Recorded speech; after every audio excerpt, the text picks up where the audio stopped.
할렐루야. 오늘 우리가 함께 부를 찬송은 찬송가 21장 다 찬양하여라입니다. 이 시간 함께 1절로 하나님을 찬양하며 나아가겠습니다.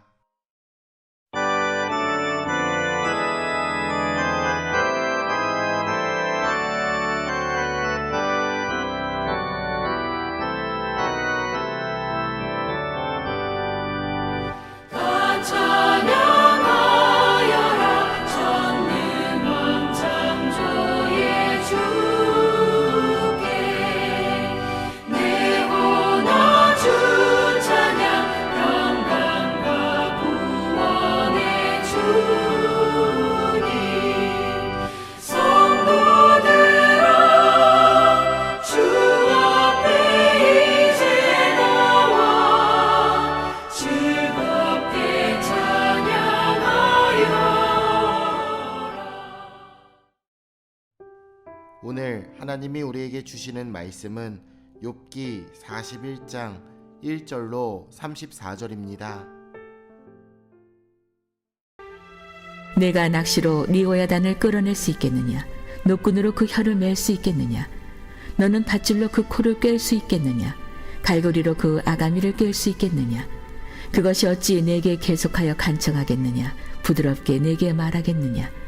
어찌 그것이 너와 계약을 맺고 너는 그를 영원히 종으로 삼겠느냐? 내가 어찌 그것을 새를 가지고 놀듯 하겠으며 내 여종들 위하여 그것을 메어두겠느냐? 어찌 장사꾼들이 그것을 놓고 거래하겠으며 상인들이 그것을 나누어 가지겠느냐? 내가 능히 많은 창으로 그 가죽을 찌르거나 작사를 그 머리에 꽂을 수 있겠느냐? 내 손을 그것에게 얹어보라. 다시는 싸울 생각을 못하리라. 참으로 잡으려는 그의 희망은 헛된 것이니라. 그것의 모습을 보기만 해도 그는 기가 꺾이리라. 아무도 그것을 격동시킬 만큼 담대하지 못하거든 누가 내게 감히 대항할 수 있겠느냐? 누가 먼저 내게 주고 나로 하여금 갚게 하겠느냐? 온 천하에 있는 것이 다 내 것이니라. 내가 그것의 지체와 그것의 큰 용맹과 늠름한 체구에 대하여 잠잠하지 아니하리라. 누가 그것의 겉가죽을 벗기겠으며 그것에게 겹체가를 물릴 수 있겠느냐? 누가 그것의 턱을 벌릴 수 있겠느냐? 그의 둥근 이틀은 심히 두렵구나. 그의 즐비한 비늘은 그의 자랑이로다. 튼튼하게 봉이 나듯이 닫혀 있구나. 그것들이 서로 달라붙어 있어 바람이 그 사이로 지나가지 못하는구나. 서로 이어져 붙었으니 능히 나눌 수도 없구나. 그것이 재채기를 한즉 빛을 발하고 그것의 눈은 새벽의 눈꺼풀 빛 같으며 그것의 입에서는 횃불이 나오고 불꽃이 튀어나오며 그것의 콧구멍에서는 연기가 나오니 마치 갈대를 태울 때 솥이 끓는 것과 같구나. 그의 입김은 숯불을 지피며 그의 입은 불길을 뿜는구나. 그것의 힘은 그의 목덜미에 있으니 그 앞에서는 절망만 감돌 뿐이구나. 그것의 살껍질은 서로 밀착되어 탄탄하며 움직이지 않는구나. 그것의 가슴은 돌처럼 튼튼하며 맷돌 아래짝같이 튼튼하구나. 그것이 일어나면 용사라도 두려워하며 달아나리라. 칼이 그에게 꽂혀도 소용이 없고 창이나 투창이나 화살촉도 꽂히지 못하는구나.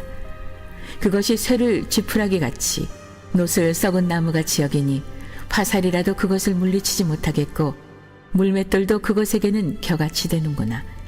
그것은 몽둥이도 지푸라기같이 여기고 창이 날아오는 소리를 우습게 여기며 그것의 아래쪽에는 날카로운 토기 조각 같은 것이 달려있고 그것이 지나갈 때에는 진흙바닥에 도리깨로 친 자국을 남기는구나.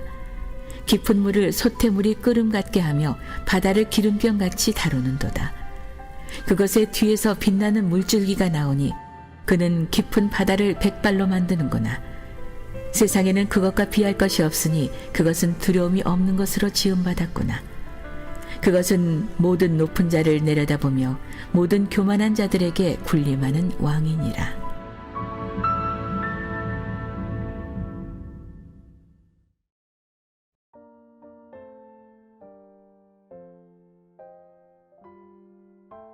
오늘 본문에서는 세상에서 가장 강력한 존재가 등장합니다. 물론 우리는 괴물을 이길 수 없습니다. 하지만 우리가 우리 손에 들고 있는 것을 내려놓고 하나님이 주신 것을 들고 나아간다면 우리는 이 세상을 이길 수 있습니다. 리워야단이라는 바다 괴물이 등장합니다. 그것은 우리가 힘으로 누를 수도 없으며 말로 설득할 수도 없는 극강의 존재입니다. 그런 괴물 앞에서 우리가 던질 수 있는 무기와 수단은 낚싯대와 노끈 같은 조약한 것들입니다. 전혀 상대가 되지 못합니다. 우리 인생과 마음에 리워야단이 있습니다. 도저히 어떻게 할 수 없는 상대입니다.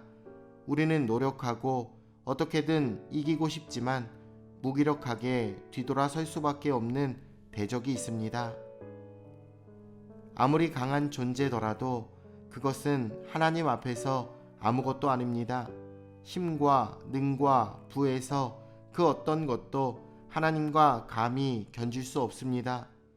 그런데 우리는 너무나 어이없게도 자꾸만 하나님과 비교합니다. 여기엔 모순이 있습니다. 우리는 이 세상의 괴물에 대해서는 겁을 먹고 복종하게 되지만 하나님을 두려워하거나 온전히 하나님의 뜻을 따르려 하지는 않습니다.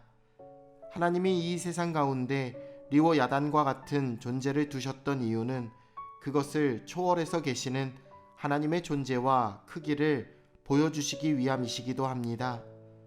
하나님은 우리가 가장 두려워하는 그 어떤 것보다도 더 크고 능력이 강하신 하나님이십니다. 성경에서 사람들은 이방 제국과 우상을 두려워하고 어려워했지만 상대적으로 하나님과 하나님의 명령에 대해서는 소홀히 여기곤 했습니다.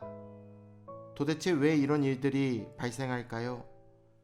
아마도 하나님이 우리를 사랑하셔서 바로 우리를 징계하지 않기 때문으로 보여집니다. 이 세상의 괴물들은 우리가 조금이라도 실수를 한다면 바로 우리를 공격하고 우리를 잡아먹으려 들겠지만 하나님은 우리의 죄와 허물을 참으시고 어떻게든 용서하시려 하기 때문입니다. 하나님의 권능과 상관없이 우리에게 보여주신 하나님의 사랑으로 우리는 하나님을 쉽게 생각하는 것입니다. 그리고 만만히보다 큰 코를 다치는 것이지요.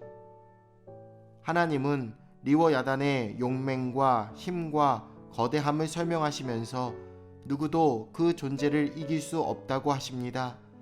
용사의 무기인 창과 투창과 화살로도 그 단단한 몸을 결코 뚫을 수 없습니다.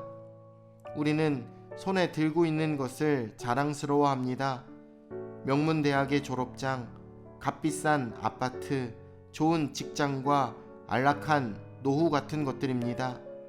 우리는 이런 것들에 굉장히 만족해하지만 이런 조약한 것들로 죄와 싸울 수 있을까요? 세상의 악한 영을 과연 이길 수 있을까요? 우리가 자랑스러워하는 것으로 우리는 결코 온전한 삶을 살아갈 수 없습니다. 우리가 어떻게 리워야단과 같은 이 세상과 싸울 수 있을까요? 하나님은 이미 강력한 무기를 우리에게 주셨습니다. 리워야단의 특징과 무기가 높은 곳에 있으며 군림하는 교만이라면 우리의 가장 강력한 무기는 사랑과 낮아짐입니다. 겸손과 사랑은 골리앗 앞에 다윗이 가진 물맷돌처럼 참 보잘것없어 보입니다. 하지만 사랑과 섬김으로 예수님은 우리를 구원해 주셨습니다. 우리도 예수님의 모습으로 사랑하고 섬길 때에 이 세상이 흔들 수 없는 하나님의 강력함으로 이 세상에 일어날 수 있을 것입니다. 하나님은 부유하고 강력한 것으로 이 세상을 변화시키지 않으셨습니다.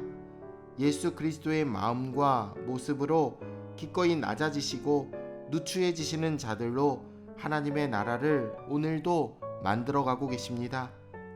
기억해 주십시오. 우리의 무기는 하나님의 사랑과 겸손이 되어야 합니다. 오늘도 주의 사랑으로 겸손히 주 안에 승리하시길 우리 주 예수님의 이름으로 축원합니다. 내일 뵙겠습니다.